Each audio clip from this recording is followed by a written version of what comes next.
أعوذ بالله من الشيطان الرجيم بسم الله الرحمن الرحيم السلام علیکم ورحمۃ اللہ وبرکاتہ۔ ان الحمد للہ نحمده ونستعینه ونستغفره ونعوذ باللہ من شرور انفسنا ومن سیئات اعمالنا من يهده الله فلا مضل له ومن يضلل فلا هادي له واشهد ان لا اله الا الله وحده لا شريك له واشهد ان محمدا عبده ورسوله يا أيها الذين آمنوا اتقوا الله حق تقاته ولا تموتن إلا وأنتم مسلمون يا أيها الناس اتقوا ربكم الذي خلقكم من نفس واحدة وخلق منها زوجها وبث منهما رجالا كثيرا ونساء واتقوا الله الذي تساءلون به والأرحام إن الله كان عليكم رقيبا يا أيها الذين آمنوا اتقوا الله وقولوا قولا سديدا يصلح لكم أعمالكم ويغفر لكم ذنوبكم ومن يطع الله ورسوله فقد فاز فوزا عظيما أما بعد فإن خير الحديث كتاب الله وخير الهدي هدي محمد صلى الله عليه وسلم وشر الأمور محدثاتها وكل محدثة بدعة وكل بدعة ضلالة وکل ضلالۃ فی النار۔ امام بربہاری رحمہ اللہ اپنی مشہور و معروف کتاب شرح سنہ میں مسئلہ نمبر 46 میں فرماتے ہیں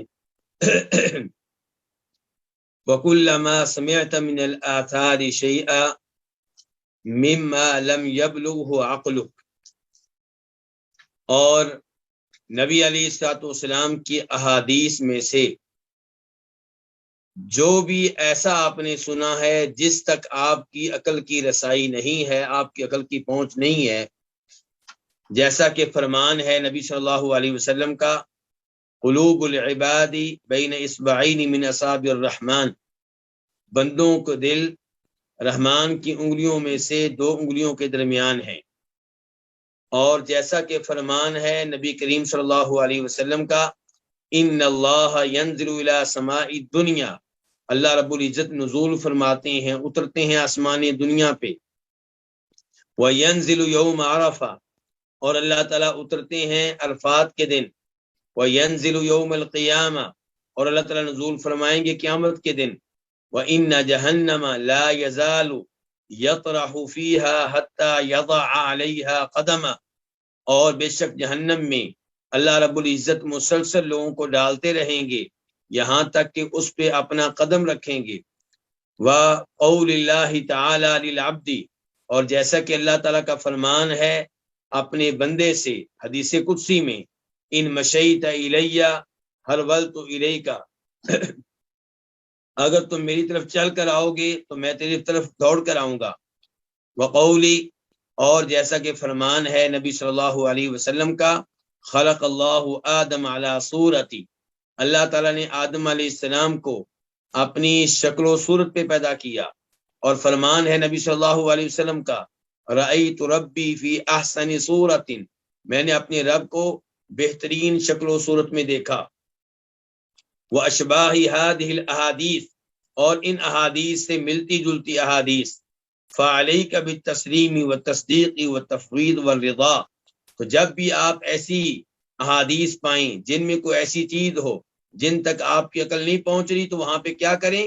آپ پہ واجب ہے التسلیم، کہ آپ انہیں تسلیم کریں، مان لیں، والتصدیق، اور ایسی احادیث کی تصدیق کریں، والتفویض، اور ایسی احادیث میں جو صفات پائی جاتی ہیں ان کی کیفیت کو اللہ کے سپرد کر دیں، والرضا، اور ان پہ راضی رہیں، مطمئن رہیں، ولا تفسر شیئا من هذه بهواک، اور ان میں سے کسی چیز کی بھی وضاحت اور تفسیر اپنی خواہش کے مطابق نہ کریں۔ فإن الایمان بهذا واجب، ان تمام چیزوں پہ ایمان لانا واجب ہے۔ فمن فسر شیئا من هذا بهوا، جو ان میں سے کسی بھی چیز کی وضاحت اپنی خواہش کے مطابق کرے، او ردہ، یا اس کو مسترد کر دے، فہو جہمی، تو وہ جہمی ہے۔ اس مسئلے میں موجود تقریباً سبھی احادیث پہ گفتگو ہو چکی ہے، صرف 2 حدیثیں رہ گئی ہیں جن میں تذکرہ آیا ہے اللہ رب العزت کی ایک عظیم صفت سورہ کا۔ سورت، اردو میں ہم کیا کہیں گے؟ سورت۔ عربی میں کیا کہتے ہیں؟ سورہ۔ سورہ کا معنی کیا ہوتا ہے؟ شکل و صورت۔ تو یہاں پہ مسئلہ پیدا ہوا کہ یہ ماننا کہ اللہ کی شکل و صورت ہے۔ جو لوگ اللہ رب العزت کی اکثر صفات کا انکار کرتے ہیں وہ اس صفت کو کیسے قبول کر سکتے ہیں؟ ان کے لیے یہاں پہ بھی بہت بڑا مسئلہ ہے۔ تو وہ اس صفت کا انکار کرتے ہیں، اس صفت کو ماننے کے لیے تیار نہیں ہے۔ تو سب سے پہلے ہم نے دیکھنا ہے کہ اللہ رب العزت کے بارے میں صورت کا اثبات، اس بات کا اثبات کہ اللہ کی صورت ہے، یہ کن کن احادیث میں آیا ہے، کون سے دلائل ہیں جن پہ ہم نے اس مسئلے میں اعتماد کیا ہے؟ تو پہلے نمبر پہ وہ حدیث ہے جسے امام مسلم رحمہ اللہ روایت کرتے ہیں، اور اس کا نمبر ہے مسلم شریف میں 2841، 2841، اور یہ حدیث بخاری میں بھی ہے۔ بخاری میں اس کا نمبر ہے 6227، 6227، اور یہی حدیث مسند احمد میں بھی ہے، اور اس کا نمبر ہے وہاں پہ 8171، 8171۔ میں نے یہاں پہ مسلم شریف کا تذکرہ بخاری شریف سے پہلے کیوں کیا ہے؟ کیونکہ اس حدیث کے الفاظ مسلم شریف کے ہیں جو میں ذکر کرنے لگا ہوں، اگرچہ یہی حدیث بخاری میں بھی موجود ہے لیکن شاید چند ایک الفاظ کا فرق ہو، معنی مفہوم وہی رہے گا۔ حدیث کے راوی کون ہیں؟ جناب ابو ہریرہ رضی اللہ تعالیٰ عنہ روایت کرتے ہیں نبی صلی اللہ علیہ وسلم سے کہ آپ نے فرمایا، خلق اللہ عز وجل آدم علی صورتی، اللہ رب العزت نے پیدا کیا آدم علیہ السلام کو اپنی شکل و صورت پہ۔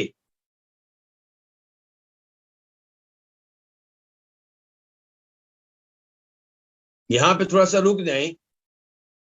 جو لوگ اللہ رب العزت کی صفت صورت کا انکار کرتے ہیں، جو یہ نہیں مانتے کہ اللہ کی صورت ہے، اللہ کی کوئی شکل و صورت ہے، وہ کہتے ہیں کہ اس حدیث کا ترجمہ وہ نہیں ہے جو آپ کرتے ہیں۔ ہم نے پوچھا جی کیا ترجمہ ہے پھر؟ وہ کہتے ہیں دیکھیے، وہ کہتے ہیں کہ خلق اللہ عز وجل آدم علی صورتہ، کہ اللہ نے آدم علیہ السلام کو پیدا کیا آدم علیہ السلام کی شکل و صورت پہ۔ اللہ تعالیٰ نے آدم علیہ السلام کو پیدا کیا آدم علیہ السلام کی شکل و صورت پہ۔ تو کیا یہ معنی آپ کو عجیب نہیں لگ رہا؟ یہ تو ایسی ہے جیسے میں کہوں اللہ تعالیٰ نے عبد الباسط کو پیدا کیا عبد الباسط کی شکل و صورت پہ، اللہ تعالیٰ نے عبد الصمد کو پیدا کیا عبد الصمد کی شکل و صورت پہ۔ تو کیا یہ معنی جچتا ہے؟ کیا یہ معنی بنتا ہے؟ کیا اس سے کوئی فائدہ ملتا ہے اس چیز کا؟ کیا اس سے کوئی نئی معلومات ملتی ہیں؟ کوئی نئی معلومات تو نہیں ملتی۔ یہ تو ہر کوئی جانتا ہے کہ اللہ نے جس کو پیدا کیا ہے اس کو اس کی شکل و صورت پہ پیدا کیا۔ تو اصل بات یہ ہے کہ اللہ تعالیٰ نے آدم علیہ السلام کو پیدا کیا علی صورتی ہی، اللہ نے اپنی شکل و صورت پہ پیدا کیا۔ یہ کہ صورت ہی، یہ دو الفاظ ہیں، سورہ اور ہا۔ یہ ہا جو ہے ضمیر، یہ کس جانب جا رہی ہے؟ اللہ رب العزت کی جانب یا آدم علیہ السلام کی جانب؟ ہم کہتے ہیں کہ جا رہی ہے کس کی جانب؟ اللہ رب العزت کی طرف، کہ اللہ تعالیٰ نے آدم علیہ السلام کو پیدا کیا ہے اپنی شکل و صورت پہ۔ اور وہ کہتے ہیں نہیں جی یہ ضمیر جا رہی آدم علیہ السلام کی طرف کہ اللہ تعالیٰ نے آدم علیہ السلام کو پیدا کیا ہے ان کی شکل و صورت پہ، آدم علیہ السلام کی شکل و صورت. اور صحیح بات کیا ہے کہ اللہ نے پیدا کیا ہے آدم علیہ السلام کو اپنی شکل و صورت پہ. طولہ 60 ذراعا. اب اس کے بعد نئی بات بتائی گئی آدم علیہ السلام کے بارے میں کہ ان کی لمبائی کتنی تھی؟ 60 ہاتھ. کتنی لمبائی تھی؟ 60 ہاتھ. فلما خلقہ، جب اللہ تعالی نے ان کو پیدا کیا، قال، تو اللہ تعالی نے کہا، اذهب، جاؤ، فسلم علی اولئک النفر، ان لوگوں کو سلام کہو. ان لوگوں کو، کن لوگوں کو؟ وہم نفر من الملائکۃ جلوس، اس سے مراد کچھ فرشتے تھے جو بیٹھے ہوئے تھے. تو اللہ تعالیٰ آدم علیہ السلام کو بھیج رہے ہیں کن کی طرف؟ فرشتوں کی طرف. کیوں؟ ان کو سلام کہیں. یہاں پہ غور کیجیے گا، اللہ نے فرشتوں سے نہیں کہا کہ آؤ آ کے میرے آدم علیہ السلام کو سلام کہو. تو یہ اللہ رب العزت کی شان ہے. کبھی اللہ تعالیٰ فرشتوں سے کہتے ہیں آدم علیہ السلام کو کیا کرو؟ سجدہ کرو. اور کبھی اللہ رب العزت آدم علیہ السلام سے کہہ رہے ہیں کہ آپ جائیں، یہ فرشتے بیٹھے ہوئے ہیں اور انہیں سلام کہیں. فَاسْتَمِعْ مَا يُحَيُّونَكَ بِهِ، غور سے سنیں وہ آپ کو تحیہ کیسے پیش کرتے ہیں، وہ آپ کو سلام کا جواب کیسے دیتے ہیں. فَإِنَّهَا تَحِيَّتُكَ وَتَحِيَّةُ ذُرِّيَّتِكَ، تو یہ سلام ہوگا آپ کا بھی اور آپ کی اولاد کا بھی. یعنی کہ جو الفاظ یہ فرشتے کہیں گے سلام کے طور پہ، وہی الفاظ آپ نے اپنا لینے ہیں اور وہی الفاظ آپ کی اولاد کے لیے بھی. اب فرشتوں کو علم دیا جانے، اب آدم علیہ السلام کو علم دیا جانے لگا ہے کن کے ذریعے؟ فرشتوں کے ذریعے. فقال، تو آدم علیہ السلام نے انہیں جا کر کیا کہا؟ السلام علیکم، تمہارے اوپر سلامتی نازل ہو. اور یہاں پہ اللہ کا شکر ادا کریں میں اور آپ کہ اللہ رب العزت نے ہمیں بصیرت دی ہے، یہ دین دیا ہے جس دین کے ذریعے ہم آدم علیہ السلام کا طریقہ اپنائے ہوئے ہیں، ہم فرشتوں والا طریقہ اپنائے ہوئے ہیں. اور جو لوگ دین سے دور ہیں ان بیچاروں کو کیا پتا کون آدم علیہ السلام، کیا وہ کرتے تھے، کیا فرشتوں نے کیا، کیا اللہ نے ان سے کہا. اور ہم اللہ کے فضل و کرم سے صحیح دین کو اپنانے کی وجہ سے معلومات رکھتے ہیں کچھ نہ کچھ کہ اللہ نے کیا کہا، اللہ نے کیا کلام کیا، کیا تعلیمات دی گئی فرشتوں کو، کیا تعلیمات دی گئی کن کو؟ آدم علیہ السلام.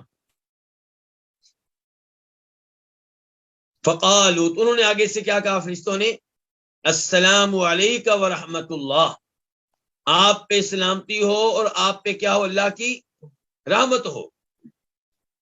قال فزادوہ ورحمۃ اللہ، تو آدم علیہ السلام نے بھی السلام علیکم کہا، انہوں نے بھی یہی کہا، لیکن اضافہ کس چیز کا کیا؟ ورحمۃ اللہ. اس سے پتہ چلا کہ جب آپ کو کوئی سلام کہے السلام علیکم تو آپ کیا کہیں؟ آپ اضافہ کریں.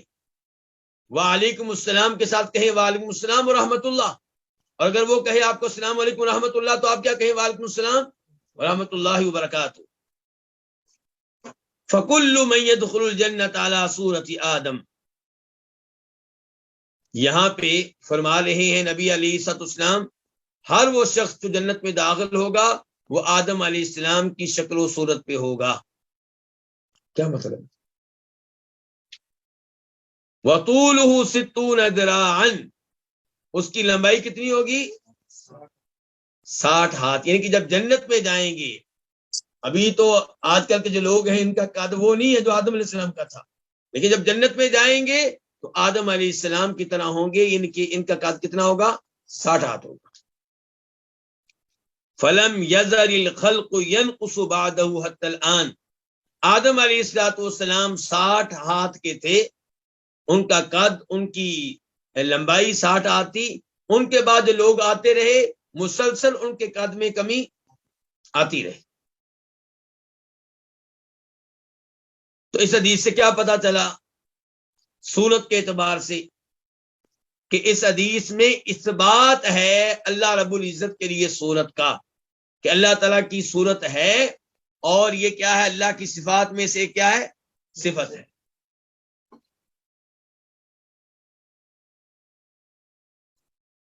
دوسری دلیل یہ وہ حدیث ہے جسے امام مسلم روایت کرتے ہیں، اور اس کا نمبر ہے 2612، 2612،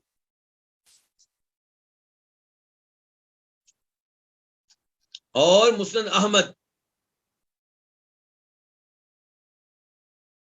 اور وہاں پہ اس کا نمبر ہے 7323، 7323۔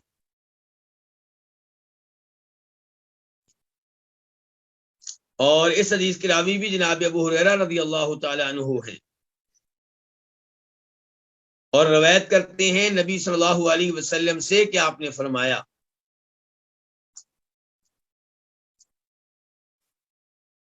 اذا قاتل احدکم اخاہ، جب تم میں سے کوئی اپنے بھائی سے لڑائی لڑے، اپنے بھائی سے مراد کون ہے؟ کافر یا مسلمان؟ مسلمان، یعنی کہ کسی مسلمان سے اگر لڑائی ہو جائے، فَلْيَجْتَنِبِ الْوَجْهَ، تو تم میں سے کوئی اپنے بھائی سے لڑنے والا اس کے چہرے سے بچے، چہرے سے اجتناب کرے، یعنی کہ چہرے پہ مارنے کی کوشش نہ کرے۔ اور آج دیکھیں، اگر کسی کی کسی سے لڑائی ہو جائے تو سب سے پہلے حملہ کس پہ کرتے ہیں؟ چہرے پہ، تھپڑ مارے جاتے ہیں، فخر کیا جاتا ہے۔ فَإِنَّ اللَّهَ خَلَقَ آدَمَ عَلَى صُورَتِهِ، چہرے سے کیوں بچنا ہے؟ چہرے پہ کیوں نہیں مارنا؟ فرماتے ہیں نبی صلی اللہ علیہ وسلم، کیونکہ اللہ تعالیٰ نے آدم علیہ السلام کو پیدا کیا ہے علی صورتہ، ہاں جی، اپنی صورت پہ۔ اب آپ بتائیے کیا یہاں پہ معنی بن سکتا ہے کہ جب تم میں سے کوئی اپنے بھائی سے لڑے تو چہرے سے بچے، کیونکہ اللہ نے آدم علیہ السلام کو آدم علیہ السلام کی صورت پہ پیدا کیا ہے اس لیے؟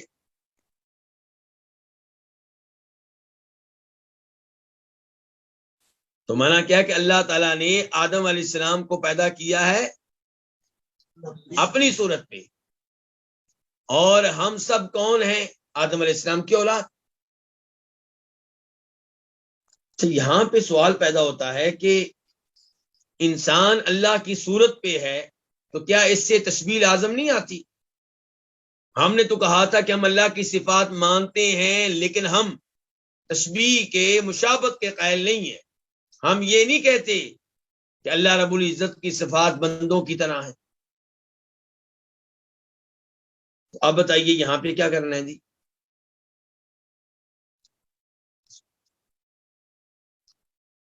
کیا مطلب ہے جی اس حدیث کا؟ اس کا مطلب یہ ہے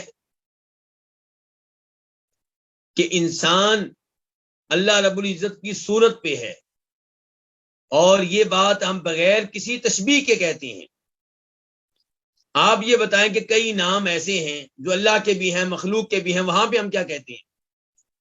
کیا اللہ سمیع ہے؟ قرآن میں بار بار آیا، اور قرآن میں بھی آیا کہ انسان کیا ہے؟ فَجَعَلْنَاهُ سَمِيعًا بَصِيرًا، کہ انسان سمیع ہے۔ تو کیا اب چونکہ انسان سمیع ہے، سننے والا، تو ہم اللہ تعالیٰ کے نام السمیع کا انکار کر دیں؟ کیوں جی؟ بلکہ ہم کیا مانتے ہیں کہ اللہ بھی سمیع ہے، بندہ بھی سمیع ہے، لیکن دونوں میں کوئی مشابہت نہیں ہے۔ اللہ تعالیٰ کا سننا ہر عیب سے پاک ہے، ہر کمزوری سے پاک ہے۔ کوئی ایسی آواز نہیں ہے جو اللہ کی قوت سماعت سے باہر ہو۔ اللہ ہر آواز کو سنتے ہیں، جبکہ انسان سنتا ہے کمرے کے اندر کی آوازوں کو، اور گفتگو سمجھتا ہے، سنتا ہے ایک وقت میں ایک آدمی کی، زیادہ سے زیادہ دو آدمیوں کی، تیسرے آدمی کی گفتگو نہیں سن سکتا ایک وقت میں، اور وہ بھی اپنی زبان میں، کسی اور زبان میں نہیں، اور وہ بھی جب تک کان صحیح کام کر رہے ہیں، ورنہ کئی لوگ وقت سے پہلے کیا ہو جاتے ہیں؟ قوت سماعت سے محروم ہو جاتے ہیں۔ کئی لوگوں کے بارے میں کیا کہتے ہیں؟ یہ اونچا سنتا ہے جی، اور کئی آخری عمر میں سننے کی صلاحیت سے محروم ہو جاتے ہیں۔ تو انسان بھی سننے والا، اللہ بھی سننے والا، لیکن آپس میں کوئی مشابہت نہیں ہے۔ لیکن اس بات میں خالق اور مخلوق شریک ہیں کہ اللہ بھی سننے والا، مخلوق بھی سننے والا، لیکن سننے میں اتنا بڑا فرق ہے کہ ہم بیان ہی نہیں کر سکتے۔ ایسے ہی اللہ رب العزت کے ہاتھ ہیں، بندے کے ہاتھ ہیں جی، لیکن بندے کے ہاتھوں میں ہزاروں کمزوریاں، ہزاروں عیب، اور اللہ تعالیٰ کے ہاتھوں میں کوئی کمزوری نہیں۔ اللہ کے ہاتھ ویسے جیسے خالق کے شایان شان ہے۔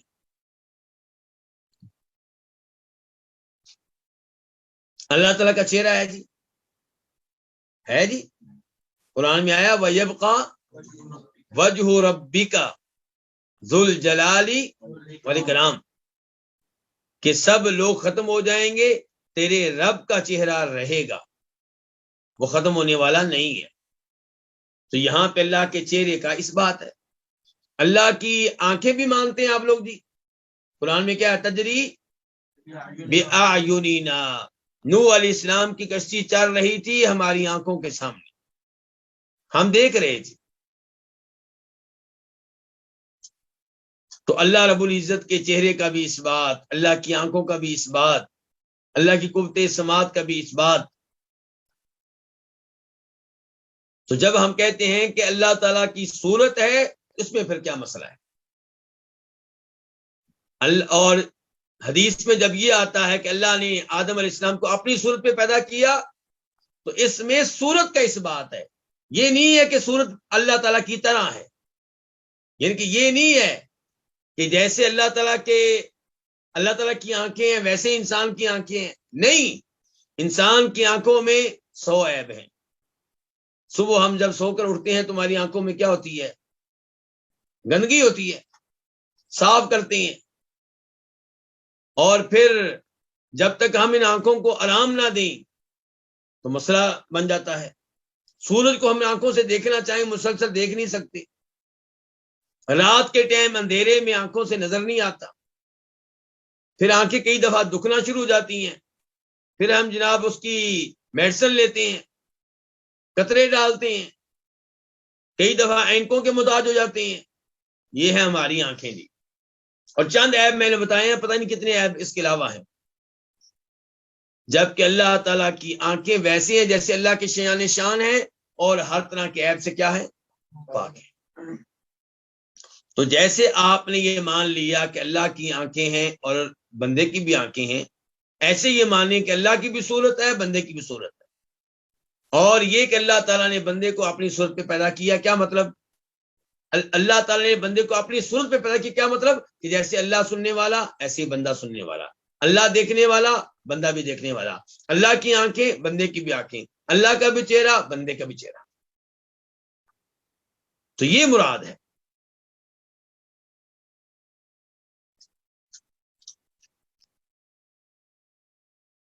اور شاید میں اس کے نمبر سے نہ لکھوا سکوں، لیکن حدیث آپ کے ذہن میں ہوگی، حدیث شفاعت، جو لمبی حدیث ہے شفاعت کے بارے میں، اس میں آتا ہے کہ اللہ تعالیٰ کہیں گے، آواز دیں گے، ہر کوئی اس کی پیروی کرے، اس کے پیچھے لگے جس کی دنیا میں عبادت کرتا رہا۔ سورج کی عبادت کرنے والے سورج کے پیچھے لگ جائیں گے، چاند کی عبادت کرنے والے چاند کے پیچھے چل پڑیں گے، اور دیگر جو طاغوت ہوں گے ان کی پوجا کرنے والے ان کے پیچھے چل پڑیں گے۔ مسلمان اپنی جگہ پہ موجود رہیں گے، تو اللہ رب العزت آئیں گے، اور یہ حدیث بخاری مسلم کی ہے، اللہ تعالیٰ آئیں گے ان کے پاس اپنی اس صورت کے علاوہ، وہاں پہ بھی لفظ کیا آیا؟ صورت، بخاری مسلم کی حدیث، اللہ تعالیٰ آئیں گے اپنی اس صورت کے علاوہ جس صورت کو وہ لوگ جانتے ہوں گے، پہچانتے ہوں گے۔ تو اللہ تعالیٰ کہیں گے میں تمہارا رب ہوں، وہ کہیں گے نہ، تو ہمارا رب نہیں ہے۔ تو تو ہم تو یہیں پہ رہیں گے، ہم کہیں نہیں جائیں گے جب تک کہ ہمارا رب ہمارے پاس نہ آئے۔ اور اس حدیث میں آنے کا بھی تذکرہ ہے، اللہ تعالیٰ کے آنے کا۔ پھر اللہ رب العزت آئیں گے اپنی اس صورت میں جس کو یہ لوگ جانتے ہوں گے، تو جب اللہ تعالیٰ آئیں گے تو یہ لوگ پہچان لیں گے۔ تو اس میں بھی صورت کا اثبات ہے اللہ رب العزت کے لیے۔ امام بربہاری نے سوچ سمجھ کر ان احادیث کا انتخاب کیا ہے کہ جو ان احادیث کو مان گیا وہ دیگر احادیث کو بڑی آسانی سے مان جائے گا، اور جو یہاں اڑ گیا تو وہ ممکن ہے دیگر احادیث میں بھی اڑ جائے۔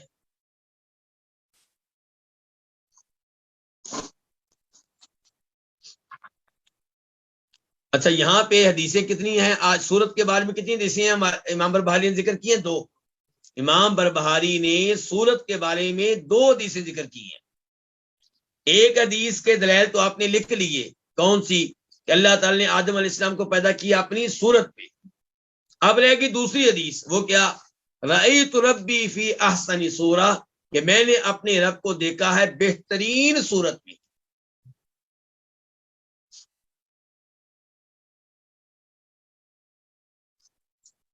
یہ جو حدیث ہے کہ میں نے اپنے رب کو دیکھا ہے بہترین صورت میں، اب اس کا حوالہ کیا ہے؟ یہ کہاں پہ آئی ہے؟ تو اسے روایت کرتے ہیں امام احمد، اور اسے روایت کرتے ہیں امام ترمذی۔ ترمذی میں اس کا نمبر ہے 3235، 3235، اور مسند احمد میں اس کا نمبر ہے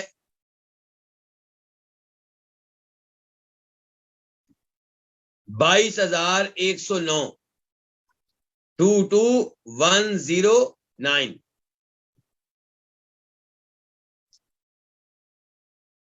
یاد رہے کہ اس حدیث کے صحیح اور ضعیف ہونے میں کچھ اختلاف موجود ہے۔ شیخ البانی رحمہ اللہ نے اس کو صحیح قرار دیا ہے، اور امام ترمذی اس حدیث کو نقل کرنے کے بعد کیا فرماتے ہیں؟ ذرا پہلے وہ الفاظ سن لیں، پھر ہم حدیث کی طرف آئیں گے۔ امام ترمذی کہتے ہیں ھذا حدیث حسن صحیح، کہ یہ حدیث حسن ہے، صحیح ہے۔ دونوں الفاظ کا مجموعی طور پہ مفہوم کیا ہوا؟ کہ ثابت ہے نبی صلی اللہ علیہ وسلم سے، یعنی کہ ضعیف نہیں ہے۔ اس کے بعد کہتے ہیں امام ترمذی سألت محمد ابن اسماعیل عن هذا الحدیث، میں نے امام محمد بن اسماعیل سے سوال کیا اس حدیث کے بارے میں۔ یہ کون ہے امام محمد بن اسماعیل؟ یہ امام بخاری ہیں، اور امام ترمذی شریف میں کئی ایک احادیث ذکر کرنے کے بعد کہتے ہیں کہ میں نے اس حدیث کے بارے میں سوال کیا محمد سے، اور کئی دفعہ کہہ دیتے ہیں محمد بن اسماعیل سے، ورنہ عام طور پہ کیا کہتے ہیں؟ محمد سے۔ تو وہاں پہ محمد سے مراد کون ہوتے ہیں؟ امام بخاری رحمہ اللہ۔ تو امام بخاری کی عظمت کا اندازہ کیجئے کہ یہ امام ترمذی جیسے عظیم امام کے بھی استاد ہیں، اور امام مسلم کے بھی استاد ہیں۔ تو امام بخاری نے کیا کہا؟ ھذا حدیث حسن صحیح۔ تو امام بخاری نے بھی یہی کہا کہ یہ حدیث حسن صحیح ہے، یعنی کہ قابل قبول ہے اور ضعیف نہیں ہے، ثابت ہے نبی صلی اللہ علیہ وسلم سے۔ اچھا جی، اب یہ حدیث کیا ہے؟ معاذ بن جبل سے روایت ہے، وہ کہتے ہیں احتبس عنا رسول اللہ صلی اللہ علیہ وسلم ذات غدات عن صلاة الصبح، کہ نبی صلی اللہ علیہ وسلم ہم سے ایک صبح لیٹ ہو گئے۔ لیٹ کس چیز سے ہو گئے؟ نماز فجر سے۔ حدنا نتراءى عین الشمسی، قریب تھا کہ ہم سورج کو دیکھ لیں۔ یعنی کہ سورج نکلا نہیں تھا لیکن نکلنے کے قریب تھا. فخرج سریعا، آپ تیزی سے نکل کر آئے. کہاں سے؟ حجرے سے. فصوب بالصلاۃ، تو نماز کے لیے اقامت کہی گئی. فصلی رسول اللہ صلی اللہ علیہ وسلم، تو نبی صلی اللہ علیہ وسلم نے نماز پڑھائی. وتجود فی صلاتہ، اور نماز مختصر پڑھائی. جب سورج نکلنے والا ہے تو کوشش کریں سورج نکلنے سے پہلے آپ کی نماز مکمل ہو جائے. فلما سلم، جب آپ نے سلام پھیرا تو دعا بصوتہ، تو آپ نے لوگوں کو بلایا، لوگوں کو آواز دی اور کہا قال لنا علی مصافکم، اپنی اپنی صفوں میں رہو، اپنی اپنی جگہ پہ رہو، جہاں نماز پڑھی ہے جس صف میں ادھر ہی بیٹھے رہو. کما انتم، جیسے تم تھے. ثم انفطر الینا، پھر آپ نے ہماری طرف متوجہ ہوئے.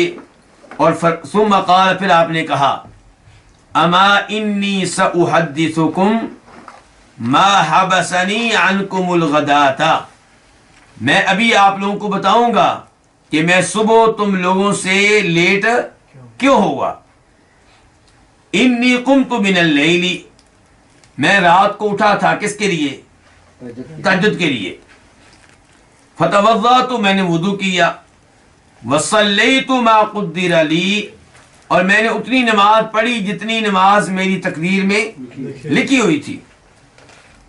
پھر کیا ہوا؟ فنعست فی صلاتی، پھر مجھے نماز میں اونگ آنے لگی. حتی استثقلت، یہاں تک کہ مجھے گہری نیند آ گئی. فَإِذَا أَنَا بِرَبِّي تَبَارَكَ وَتَعَالَى فِي أَحْسَنِ صُورَةٍ، تو اچانک خلاف توقع، خلاف امید، میں اپنے رب کے ساتھ تھا بہترین صورت میں، بہترین شکل و صورت میں. رب کے ساتھ تھا، اس کا مطلب کیا ہوتا ہے کہ رب کو دیکھ رہا تھا، رب کو دیکھ رہا تھا. اور یہاں پہ یہ مسئلہ بھی حل کر لیں کہ کیا نبی علیہ الصلوۃ والسلام نے اللہ رب العزت کا دیدار کیا ہوا ہے؟ تو جواب یہ ہے کہ بالکل نہیں کیا. دلیل کیا ہے؟ دلیل بہت سی حدیث ہے. ان میں سے ایک سیدہ عائشہ کی حدیث ہے، بخاری میں بھی آتی ہے، کہ کہتی ہیں کہ جو یہ کہے کہ نبی علیہ السلام نے اللہ رب العزت کا دیدار کیا، وہ کیا کر رہا ہے؟ جھوٹ بول رہا ہے. دوسرے نمبر پہ حدیث مسلم، جسے روایت کرنے والے ابو ذر غفاری ہیں. وہ کہتے ہیں میں نے پوچھا نبی علیہ الصلوۃ والسلام سے کہ کیا آپ نے اپنے رب کا دیدار کیا ہے؟ فرمایا نور انا اراہ، نور ہے، میں اسے کیسے دیکھ سکتا ہوں. لیکن یہاں پہ آپ کہہ رہے ہیں کہ میں نے اپنے رب کو بہترین صورت میں دیکھا. اب ان احادیث میں اور اس حدیث میں تطبیق کیسے ہوگی؟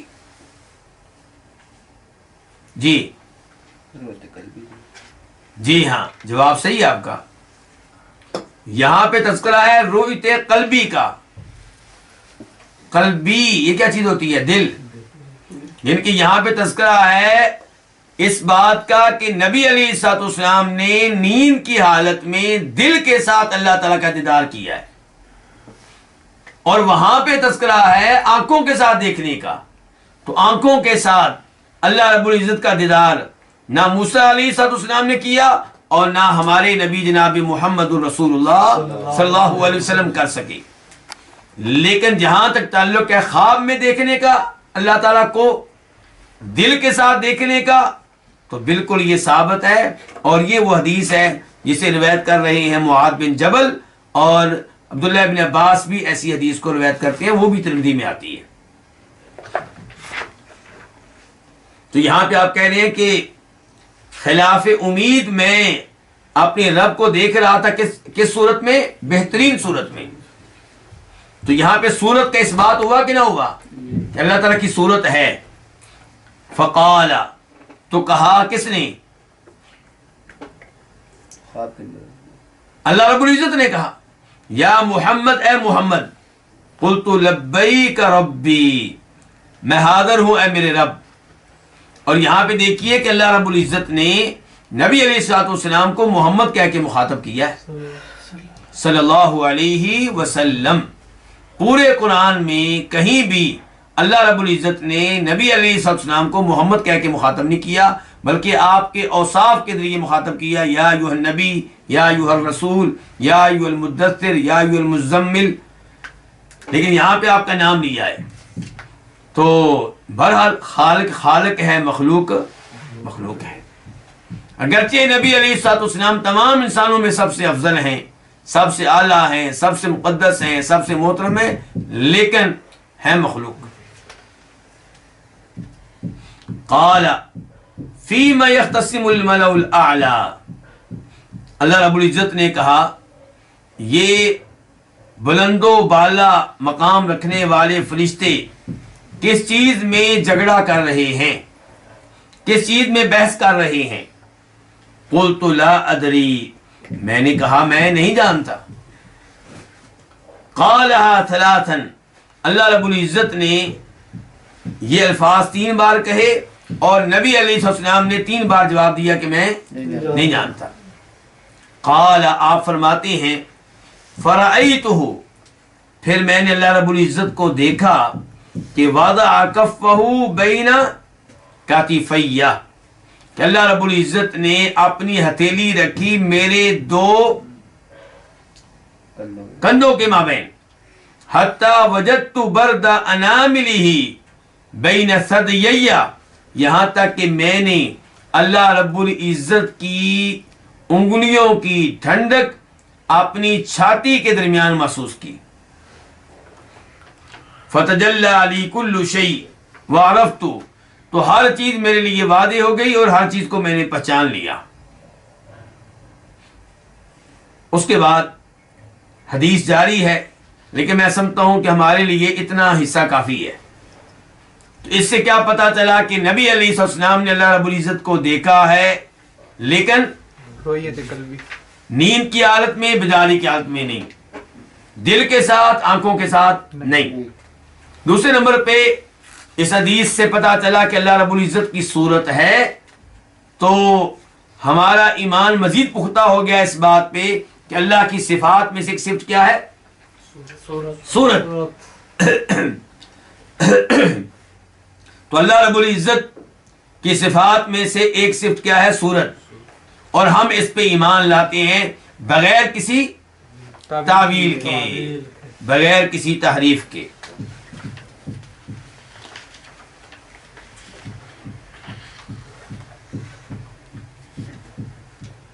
یہاں پہ میں امام ابن تیمیہ رحمہ اللہ کی ایک عبارت آپ کے سامنے رکھنے لگا ہوں.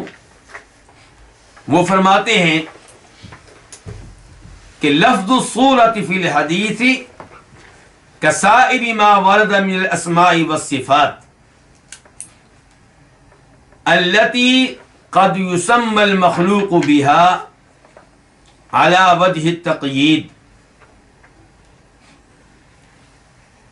کہ ان احادیث میں جو لفظ صورت آیا ہے یہ ان تمام اللہ کے ناموں اور صفات کی طرح ہے جن ناموں اور صفات کے ساتھ اللہ کی مخلوق بھی متصف ہوتی ہے. یعنی کہ اگر انسان کی صورت ہے تو اللہ کی بھی صورت ہے.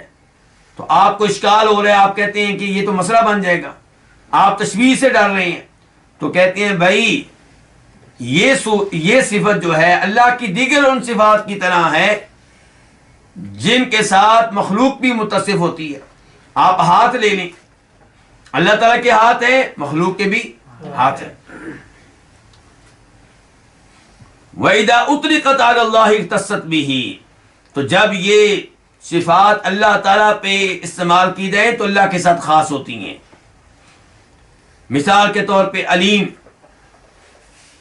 یہ جو لفظ ہے یہ اللہ پہ بھی بولا گیا اور مخلوق پہ بھی بولا گیا ہے. قدیر اللہ پہ بھی بولا گیا، مخلوق پہ بھی بولا گیا ہے. رحیم اللہ پہ بھی بولا گیا، مخلوق پہ بھی بولا گیا ہے. سمیع سننے والا اللہ پہ بھی بولا گیا ہے، مخلوق پہ بھی بولا گیا ہے. بصیر دیکھنے والا اللہ پہ بھی بولا گیا ہے، مخلوق پہ بھی بولا گیا ہے. اور اللہ تعالیٰ نے انسان کو پیدا کیا کس کے ساتھ؟ اپنے دو ہاتھوں کے ساتھ. اور اللہ تعالیٰ کیا ہے؟ عرش پہ مستوی ہیں. تو کہنے کا مطلب یہ ہے کہ یہ انسان کے بھی ہاتھ ہیں، اللہ کے بھی ہاتھ ہیں، اور انسان کا بھی کوئی نہ کوئی عرش ہوتا ہے. اللہ رب العزت کا بھی عرش ہے، لیکن آپس میں کوئی تشبیہ نہیں ہے، کوئی مماثلت نہیں ہے، اور کیفیت بھی ہم بیان نہیں کرتے. پھر ایک اور مقام پہ کہتے ہیں امام ابن تیمیہ وَكَمَا أَنَّهُ لَا بُدَّ لِكُلِّ مَوْجُودٍ مِّن صِفَاتٍ تَقُومُ بِهِ، جیسے ہر مخلوق کی صفات ہوتی ہیں، ہر ایک کی کوئی نہ کوئی صفت ہوتی ہے. آپ کسی بھی چیز کو لے لیں، انسان کو لے لیں، بکری کو لے لیں، آپ جنوں کو لے لیں، آپ فرشتوں کو لے لیں، ہر ایک کے اوصاف ہوں گے. مثال کے طور پہ انسان کے بارے میں آپ کیا کہیں گے کہ انسان وہ مخلوق ہے جو چلتی ہے، جو سوتی ہے. یہ اوصاف ہے نا ہمارے، کھانا پینا، سونا، دیکھنا، گفتگو کرنا، یہ ہمارے کیا ہے؟ اوصاف ہیں. تو ابن تیمیہ کہہ رہے ہیں ہر مخلوق کے ایک اوصاف ہوتے ہیں. فلا بد لكل قائم بنفسه من صورة يكون عليها، تو ہر ایک کے اوصاف ہوتے ہیں اور ہر ایک کی صورت بھی ہوتی ہے. ہر ایک کی کوئی نہ کوئی صورت ہوگی نا. انسان کی صورت ہے کہ انسان کا چہرہ ہوتا ہے، انسان کی آنکھیں ہوتی ہیں، انسان کے دانت ہوتے ہیں، انسان کے ہاتھ ہوتے ہیں، انسان کے پاؤں ہوتے ہیں، انسان کی گردن ہوتی ہے، انسان کا سر ہوتا ہے. یہ کیا ہے؟ انسان کی کیا ہے؟ ایک صورت ہے.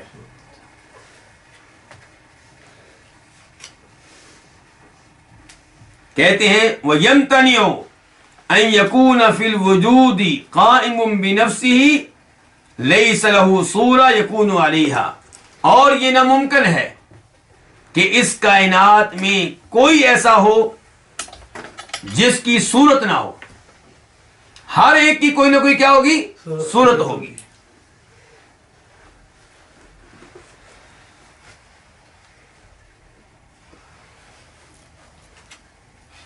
امام ابن قتیبہ کہتے ہیں، ان کا نام تو سنا ہوگا آپ نے، تعویل مختلف الحدیث.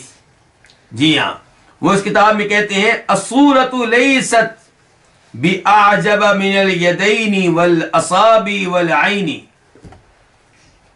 کہتے ہیں اللہ رب العزت کے لیے صورت مان لینا یہ اللہ تعالیٰ کے لیے ہاتھ ماننے سے زیادہ کوئی عجیب بات نہیں ہے. اللہ تعالیٰ کے لیے صورت مان لینا اللہ تعالیٰ کی انگلیاں مان لینے سے بڑھ کر نہیں ہے. اللہ تعالیٰ کی صورت مان لینا اللہ تعالیٰ کے لیے آنکھیں مان لینے سے بڑھ کر نہیں ہے. جب آپ نے اللہ کے ہاتھ مان لیے، اللہ کی انگلیاں مان لی، اللہ کی آنکھ مان لی، تو صورت ماننا کون سا مشکل ہے پھر آپ کے لیے. وَإِنَّمَا وَقَعَ الْإِلْفُ لِتِلْكَ لِمَجِيئِهَا فِي الْقُرْآنِ. کہتے ہیں صرف ہوا یہ ہے کہ چونکہ یدین کا، ہاتھوں کا تذکرہ قرآن میں آ گیا، انگلیوں کا تذکرہ قرآن میں آ گیا، آنکھوں کا تذکرہ قرآن میں آ گیا، تو آپ نے وہاں پہ زیادہ محسوس نہیں کیا، آپ لوگوں نے وہاں پہ زیادہ مخالفت نہیں کی. اگرچہ آپ تعویلیں کرتے رہے وہاں پہ بھی، لیکن اتنی مخالفت نہیں کی جتنی آپ سورت کی کرتے ہیں، کیونکہ سورت کے الفاظ جو تذکرہ ہے یہ قرآن میں نہیں آیا، یہ حدیث میں آیا ہے. وَوَقَعَتِ الْوَحْشَةُ مِنْ هَذِهِ لِأَنَّهَا لَمْ تَأْتِ فِي الْقُرْآنِ. سورت کا لفظ سن کے آپ بھاگتے ہیں، یہ قبول کرنے کے لیے آپ تیار نہیں ہے. کیوں؟ کیونکہ یہ قرآن میں نہیں آیا. وَنَحْنُ نُؤْمِنُ بِالْجَمِيعِ. اللہ اکبر. یہ ہے عقیدہ اہل سنت کا، اہل حدیث کا، کہ ہم سب پہ ایمان لاتے ہیں، چاہے کوئی چیز قرآن میں آئی ہو چاہے حدیث میں آئی ہو. وَلَا نَقُولُ فِي شَيْءٍ مِّنْهُ بِكَيْفِيَّةٍ وَلَا حَدٍّ. اور ہم یہ اللہ کی صفات بیان کرتے ہوئے کوئی کیفیت بیان نہیں کرتے، کوئی تفصیلات بیان نہیں کرتے، کوئی حد بیان نہیں کرتے.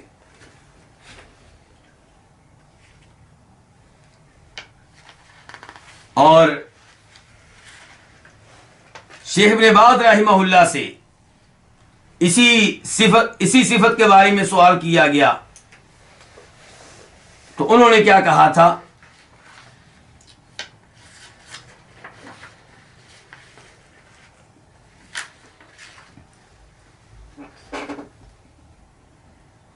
کہتے ہیں الحدیث ثابت عن النبی صلی اللہ علیہ وسلم انہ قال، کہ نبی علیہ الصلوۃ والسلام سے یہ حدیث ثابت ہے کہ آپ نے فرمایا تھا اذا ضرب احدکم، جب تم میں سے کوئی کسی کو مارے فلیتق الوجہ، تو چہرے سے اجتناب کرے، چہرے پہ نہ مارے.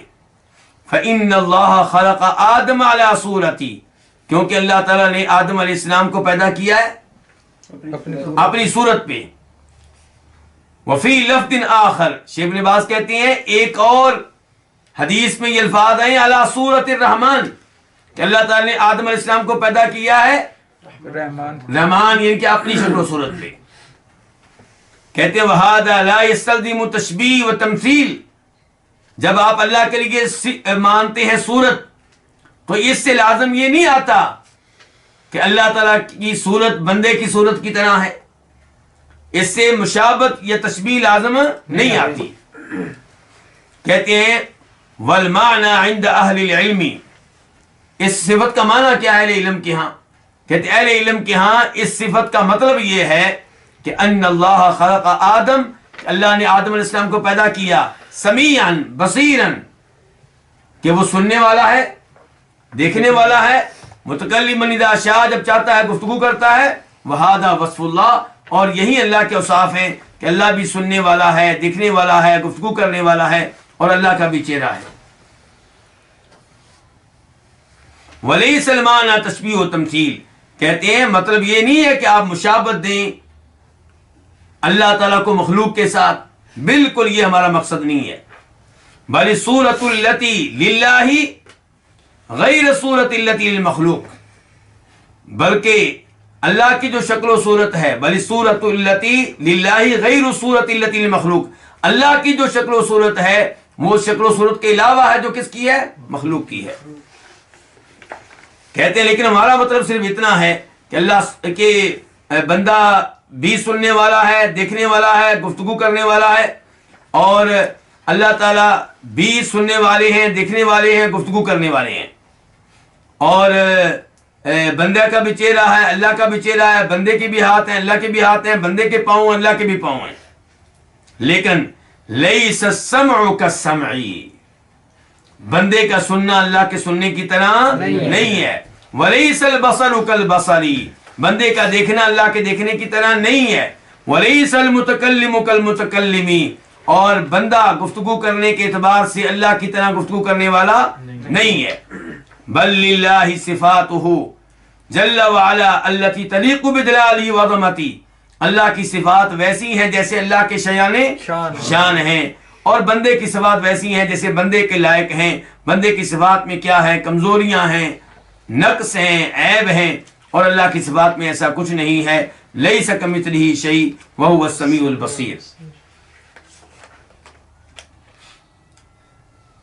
ایک حدیث میں آتا ہے کہ ان اول زمرۃ تدخل الجنۃ علی صورت القمر، جنت میں جو پہلا گروپ داخل ہوگا ان کی صورت کیسی، وہ کیسے ہوں گے؟ چاند کی شکل و صورت پہ ہوں گے. کس کی شکل و صورت پہ؟ چاند کی. تو کیا پھر وہ انسانی شکل و صورت پہ نہیں ہوں گے؟ یہ کہ چاند کی طرح ایسے ہوں گے؟ کیوں جی؟ مقصد یہ ہے کہ خوبصورتی کے لحاظ سے، نور کے لحاظ سے، چمک دمک کے لحاظ سے وہ کس کی طرح ہوں گے؟ چاند کی طرح ہوں گے. چہرے کے گول ہونے کے لحاظ سے کس کی طرح ہوں گے؟ چاند کی طرح ہوں گے.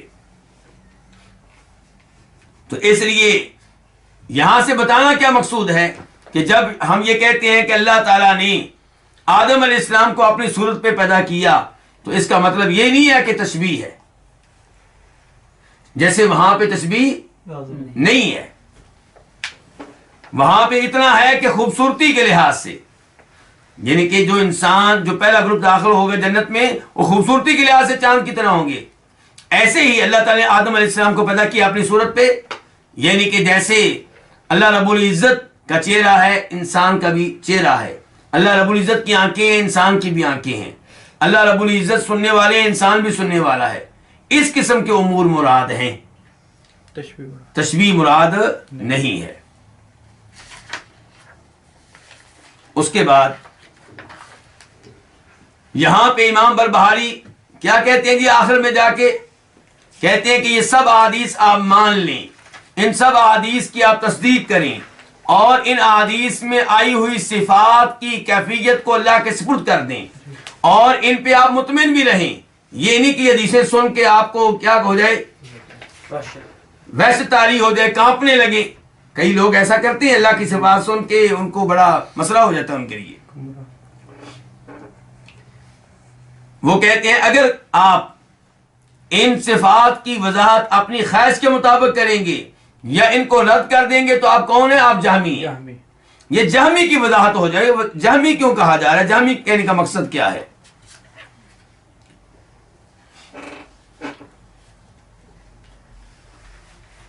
تو جہمی لوگ جو ہیں یہ ایک فرقہ ہے، یہ گروہ ہے جن کی نسبت ہے جہم بن صفوان سمرقندی کی طرف۔ آدمی کے نام کیا؟ جہم بن صفوان۔ یہ 128 ہجری میں 128 ہجری میں قتل ہوا ہے۔ امام ابن تیمیہ کہتے ہیں اس آدمی کے بارے میں کہ فَإِنَّ جَهْمًا اول من ظہرت عنہ بدعۃ نفی الاسماء والصفات، یہ وہ پہلا آدمی ہے جس نے کھل کر اللہ تعالی کے ناموں کا انکار کیا اور اللہ کی صفات کا انکار کیا۔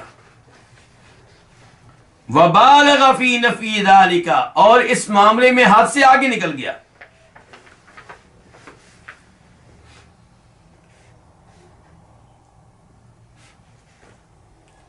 اور ایک جگہ پہ امام تیمیہ کہتے ہیں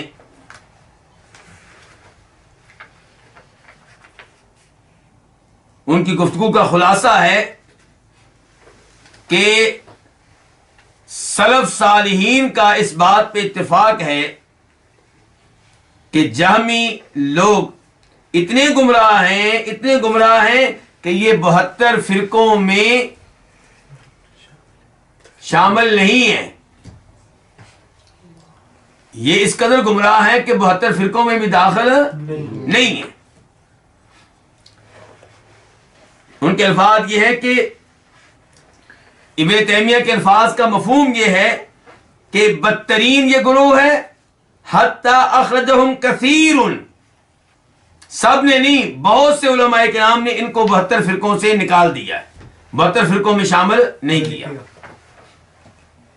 آپ نے کہا تھا نا اللہ کے رسول علیہ الصلوۃ والسلام نے میری امت 73 فرقوں میں تقسیم ہو جائے گی، ایک جنت میں جائے گا، ایک کامیاب ہوگا، تو باقی کیا ہوں گے؟ گمراہی پہ ہوں گے 72۔ تو ان کو بہت سے علماء کرام نے 72 میں بھی شامل نہیں کیا۔ اب ان کے بڑے بڑے عقائد، 4-5 عقائد کا تذکرہ کروں گا۔ ان کے بڑے بڑے چند عقائد جن کی وجہ سے یہ قرآن و حدیث کی نصوص کی تعویلیں کرتے ہیں، قرآن کی آیتوں کی تعویلیں کرتے ہیں، نبی علیہ السلام کی احادیث کی تعویلیں کرتے ہیں۔ تو ان کا سب سے اہم عقیدہ کیا ہے؟ اللہ کے ناموں اور صفات کا انکار۔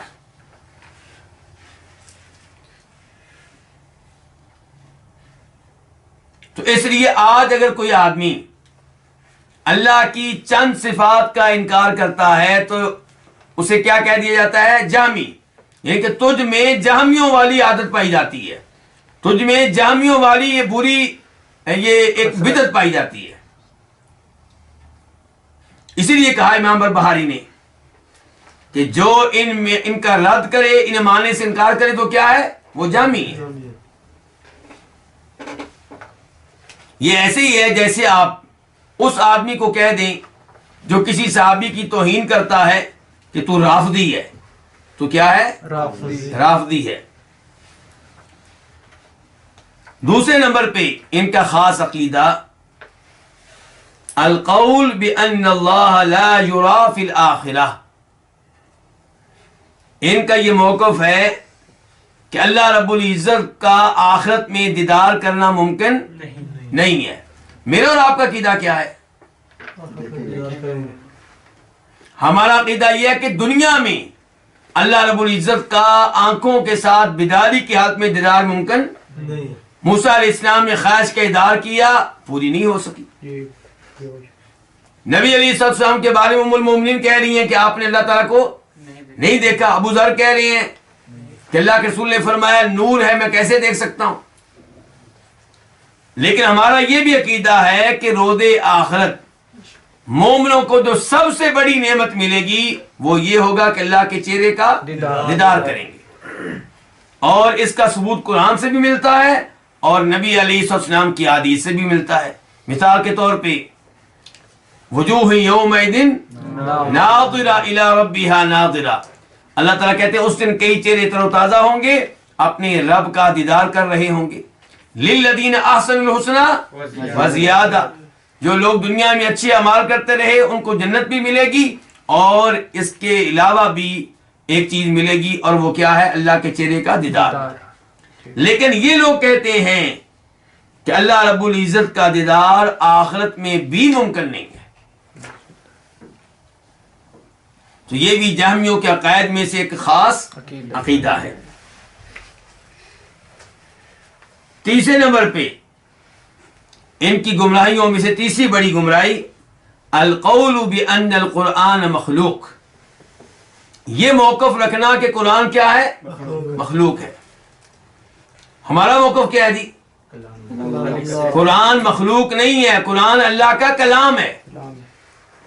جیسے آپ اللہ تعالیٰ کے بارے میں یہ نہیں کہہ سکتے نعوذ باللہ کہ اللہ مخلوق ہیں، اللہ کیا ہے؟ خالق ہیں۔ ایسے اللہ کی صفات جو ہوتی ہیں وہ مخلوق نہیں ہوتی، وہ صفات ہیں۔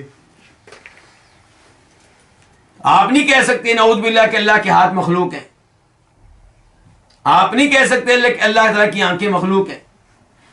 یہ سب کیا ہے؟ صفات ہیں۔ جیسے خالق ہمیشہ سے، ایسے اللہ کی صفات بھی ہمیشہ سے۔ تو قرآن کیا ہے؟ یہ اللہ تعالیٰ کی صفت ہے، یہ مخلوق نہیں ہے۔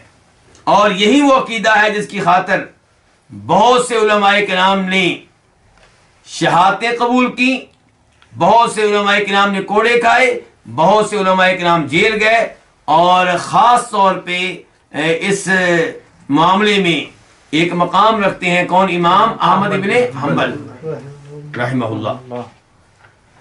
نمبر 4 ان کے خاص عقائد میں سے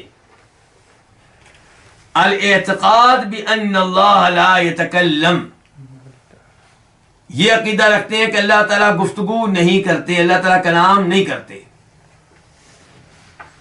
اب آپ کہیں گے قرآن میں تو بار بار آیا اللہ نے کہا، اللہ نے کہا،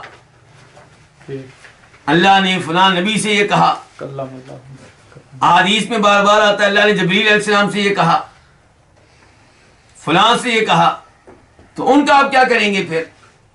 کہتے ہیں کہ وہ اللہ نے کلام پیدا کیا ہے، اللہ خود کلام کرتا نہیں ہے، اللہ نے کلام کو کیا کیا ہے؟ پیدا کیا ہے۔ مثال کے طور پہ جب موسیٰ علیہ السلام طور پہاڑ پہ گئے تو وہاں پہ جو کلام موسیٰ علیہ السلام نے سنا وہ کلام خود اللہ نے نہیں کیا، اللہ نے پیدا کر دیا اسے کس میں؟ درخت میں۔ جو وہاں پہ درخت تھا وہ گفتگو کر رہا تھا۔ کتنا غلیظ اور بدترین عقیدہ ہے یہ، جبکہ قرآن میں یہ آتا ہے، لقمان قرآن میں یہ آتا ہے کہ آواز کیا آئی تھی؟ انی انا ربک، آواز کیا آئی تھی؟ انی انا ربک، کہ میں تمہارا رب ہوں۔ اب انسان پوچھیں جہمیوں سے، کیا درخت کہہ رہا تھا کہ میں تمہارا رب ہوں؟ نعوذ باللہ، مخلوق کی یہ جرت کہ وہ کہے اور نبی سے کہے کہ میں تمہارا رب ہوں۔ تو یہ ہوتی ہیں نتائج کس عقیدے کے؟ غلط عقیدے کے، غلط عقیدہ جب بھی آپ لے کر آئیں گے تو وہاں ایسے ہی مسائل پیدا ہوں گے. تو صحیح بات یہ کہ اللہ تعالیٰ کلام کرتے ہیں. کلام کرنا عیب ہے کہ خوبی ہے؟ جب یہ خوبی ہے تو پھر اس کی نفی یہ لوگ کیوں کرتے ہیں اللہ رب العزت سے؟ اور اللہ نے اپنی اس خوبی کا تذکرہ بار بار قرآن میں کیا ہے اور نبی علیہ السلام نے احادیث میں کیا ہے. قرآن کریم کے 30 پارے اللہ کا کلام نہیں تو اور کیا ہے؟ 5ویں نمبر پہ الغلو فی اثبات القدر.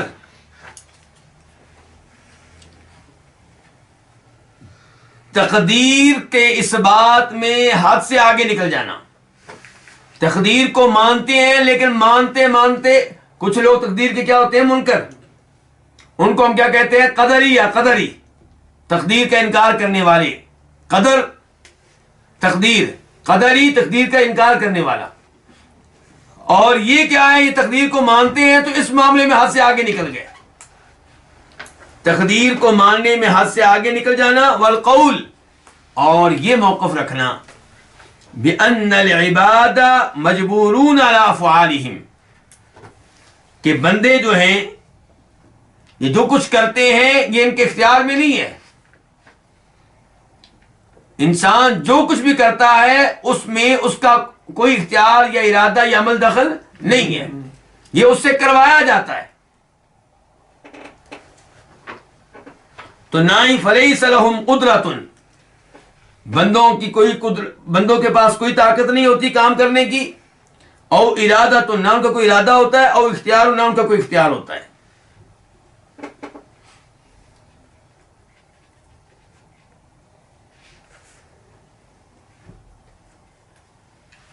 اس عقیدے کے نتیجے میں کیا ہوگا جی؟ کیا آپ بتا سکتے ہیں کہ اس عقیدے کو مان لیا جائے تو کیا ہوگا؟ اس کا مطلب یہ ہے کہ اللہ تعالیٰ روز قیامت کئی لوگوں کو جہنم میں پھینکیں گے تو نعوذ باللہ نعوذ باللہ وہ غلط پھینکیں گے، کیونکہ بندے کا تو کوئی ارادہ ہی نہیں تھا. بندہ زنا کرتا رہا، قتل کرتا رہا، سود لیتا رہا، جادو کرتا رہا، اللہ طرف سے جہنم میں پھینکیں گے، جبکہ اس بیچارے کا نہ کوئی ارادہ تھا، کام کروانے والا اللہ تھا، اور اوپر سے اس کو جہنم میں ڈالا جا رہا ہے. جبکہ اللہ رب العزت قرآن حکیم میں بار بار کہتے ہیں کہ تمہارا رب بندوں پہ ظلم کرنے والا، وما ربک بظلام للعبید، اللہ تعالیٰ بندوں پہ کسی قسم کا ظلم کرنے والا نہیں ہے. تو اس سے بڑا ظلم کیا ہوگا کہ انسان جو کچھ کرتا ہے اس میں اس کا کوئی ارادہ نہیں، اس کا کوئی اختیار نہیں، اس کے پاس قدرت نہیں، اور پھر بھی اسے سزا دی جا رہی ہے اور روز قیامت اس سے مواخذہ کیا جا رہا ہے. اور دنیا میں کئی اقوام پہ عذاب بھی آیا ہے. آپ قوم لوط کو آپ لے لیں، ان کے اوپر عذاب آیا. تو اس عقیدے کو اگر آپ مان لیں تو ان کا کیا قصور تھا؟ پھر تو وہ بیچارے ہوئے، نعوذ باللہ. وہ کیا ہوئے؟ بیچارے ہوئے. ان کے اوپر تو ترس آئے گا پھر تو ہمیں کہ مرد مرد کے ساتھ تعلقات قائم کرتا تھا جبکہ ان کا ارادہ ہی نہیں ہوتا تھا. نعوذ باللہ نعوذ باللہ. یہ کام کروانے والا کون؟ اللہ تعالیٰ. اور الٹا اس کو سزا بھی دی گئی ان کو، اور روز قیامت بھی دی جائے گی. تو صحیح عقیدہ کیا ہے پھر؟ کہ آپ یہ مانیں کہ دنیا میں جو کچھ ہو رہا ہے یہ اللہ کو پہلے سے معلوم تھا. اور وہ ظالم قدری کیا کہتے ہیں؟ وہ کہتے ہیں کہ جب انسان کچھ کر لیتا ہے تب اللہ کو پتہ چلتا ہے، اللہ کو پہلے کوئی علم نہیں ہوتا. نعوذ باللہ من ذالک. ان کی بات مان لیں تو یوں نظر آتا ہے، اسی لیے کہتے ہیں علماء کرام حق درمیان میں ہوتا ہے، ادھر بھی گمراہی ادھر بھی گمراہی. ان کا عقیدہ مان لیں تو یوں لگتا ہے کہ ہر بندہ اپنی جگہ پہ خالق ہے، ہر بندہ اپنی جگہ پہ مالک ہے. یہ کہ دنیا میں جو گناہ ہو رہے ہیں نعوذ باللہ نعوذ باللہ، اللہ تعالی یعنی کہ کچھ کر نہیں سکتے. لوگ نعوذ باللہ اتنے غالب آ گئے ہیں کہ اللہ تعالیٰ روکنا چاہیں بھی تو روک نہیں سکتے. تو وہ بھی گمراہی اور یہ بھی گمراہی، افراط و تفریط ہے اور حق بیچ میں ہے. اور حق کیا ہے کہ اللہ تعالیٰ، تقدیر کیا ہے؟ تقدیر اللہ کے علم کا نام ہے کہ اللہ تعالیٰ کو شروع سے پتا ہے کس نے کب کیا کرنا ہے، کب پیدا ہونا ہے، کب فوت ہونا ہے. آج ہم یہاں پہ بیٹھے ہیں تو اللہ تعالیٰ کو شروع سے علم تھا. اور پھر اللہ تعالیٰ نے بعد میں یہ سب کچھ لکھوا بھی دیا. علم تو اللہ تعالیٰ کا ہمیشہ سے ہے، لیکن بعد میں اللہ تعالیٰ نے یہ سب کچھ لکھوا دیا. جہاں لکھا گیا اس کو کیا کہتے ہیں؟ لوح محفوظ. اور پھر دنیا میں جو کچھ ہوتا ہے یہ اللہ کی مشیت کے مطابق ہوتا ہے، اللہ کی مشیت کے مطابق، اللہ تعالیٰ کی ارادے کے مطابق. لیکن جو کچھ ہوتا ہے سب میں اللہ کی محبت نہیں ہوتی. جب ہم نماز پڑھتے ہیں تو اس میں اللہ کی مشیت بھی ہے اور اس میں اللہ تعالیٰ کی محبت بھی ہے. لیکن جب ہم گناہ کرتے ہیں تو اللہ تعالیٰ کی مشیت ہوتی ہے، یعنی کہ اللہ کی طرف سے اختیار دیا گیا ہوتا ہے. ایسا نہیں ہے کہ اللہ تعالیٰ کو نعوذ باللہ بے بس کر کے ہم گناہ کر رہے ہوتے ہیں. نہیں، اللہ کی مشیت ہے، اللہ نے ہمیں ارادہ دیا ہے کہ اے بندے یہ تمہیں بتا دیا یہ گمراہی ہے اور یہ ہدایت ہے، جو کرنا کر لو. تو جب انسان گناہ کرتا ہے اس میں اللہ کی مشیت ہوتی ہے، لیکن اس میں اللہ کی محبت نہیں ہوتی، اللہ کی رضا نہیں ہوتی. تو تقدیر کے اوپر صحیح معنوں میں ایمان رکھنا ہوگا. یہ عقیدہ بالکل غلط ہے. ہم جو کچھ کرتے ہیں اس میں ہمارا ارادہ ہوتا ہے، اس میں ہمارا اختیار ہوتا ہے، ہمیں قدرت دی جاتی ہے. اور جہاں جہاں ہمارا ارادہ نہیں ہے، جہاں جہاں ہمارا اختیار نہیں ہے، وہاں حساب کتاب بھی نہیں. مثال کے طور پہ کسی سے پوچھا نہیں جائے گا روز قیامت کہ تمہارا رنگ کالا کیوں تھا، کیونکہ رنگ کالا ہونے میں ہمارا اختیار. کسی سے یہ سوال نہیں ہوگا کہ تمہیں کینسر کی بیماری کیوں لگ گئی تھی، کیونکہ اس نے کینسر کی بیماری کے معاملے میں اس نے اگر کچھ نہیں کیا تو اس سے کوئی سوال نہیں ہوگا. اگر کسی کو راشے کی بیماری لگ جاتی ہے، اس کے ہاتھ ہلتے ہیں، تو اس سے روز قیامت سوال نہیں ہوگا تمہارے ہاتھ کیوں ہلتے تھے، کیونکہ یہ ہمارے ارادے کے بغیر ہیں، یہ ہمارے اختیار کے بغیر ہیں. اور جو اعمال ہم سر انجام دیتے ہیں وہاں ہمیں ارادہ دیا گیا ہے، ہمیں اختیار دیا گیا ہے. اسی لیے ہمارا حساب کتاب ہوگا، اسی لیے جنت جہنم کے فیصلے ہوں گے، اسی لیے کئی لوگوں کو اللہ تعالیٰ انعام دیں گے اور کئی لوگوں کو اللہ تعالیٰ عذاب دیں گے. تو یہ ہے جی بڑے بڑے وہ مسائل جن میں جہمی لوگ کیا ہوئے؟ گمراہ ہوئے. امام ابن تیمیہ کی ایک عبارت آخر میں کہتے ہیں السلف کانوا یسمون کل من نفى الصفات وقال ان القرآن مخلوق وان اللہ لا یرا فی الآخرۃ جہمیہ. کہ سلف صالحین ہر اس آدمی کو جو صفات کا انکار کرتا اور جو یہ عقیدہ رکھتا کہ قرآن مخلوق ہے اور یہ عقیدہ رکھتا کہ آخرت میں اللہ کو دیکھنا ممکن نہیں ہے، سلف اسے کیا کہتے تھے؟ یہ جہمی جا رہے ہیں، یہ جہمی ہے. تو یہ مراد ہوتا ہے اس لفظ سے، کیونکہ جہمی کا لفظ آیا تھا، پہلے بھی آیا ہے اور شاید آئندہ بھی آئے. تو اس لیے میں نے کہا کہ وضاحت کر دوں کہ جہمی لوگ کون ہوتے ہیں، کیونکہ ہمارے بہت سے احباب نہیں جانتے ہوں گے کہ جہمی کون لوگ ہوتے ہیں. اور یہ پہلے بھی میں تنبیہ کی تھی، پھر کروں گا. آپ یہ نہ سمجھے کہ جہمی آج موجود نہیں ہے. یہ عقیدہ رکھنے والے کئی ایک لوگ موجود ہیں. کئی لوگ آپ کو مل جائیں گے جن کا عقیدہ ہوگا کہ آخرت میں اللہ کو دیکھنا ممکن نہیں ہے. کئی لوگ مل جائیں گے جن کا عقیدہ یہ ہوگا کہ انسان مجبور ہے، جو کچھ کرتا ہے انسان کو اس میں عمل دخل نہیں ہے. اور کئی مل جائیں گے آپ کو جن کا عقیدہ ہوگا قرآن کیا ہے؟ مخلوق ہے. اللہ رب العزت سے دعا ہے کہ اللہ تعالی ہمیں صحیح معنوں میں عقیدہ سیکھنے کی، دین سیکھنے کی، قرآن سیکھنے کی، حدیث سیکھنے کی توفیق بخشے اور اللہ تعالی ہر طرح کی گمراہیوں سے محفوظ رکھے. تو یہ اس کے ساتھ ہی مسئلہ نمبر 46 اپنے اختتام کو پہنچا. اور اس کے بعد مسئلہ نمبر 47 ہوگا. وصلی اللہ تعالی علی نبینا محمد وعلی آلہ وصحبہ اجمعین. جزاکم اللہ خیر.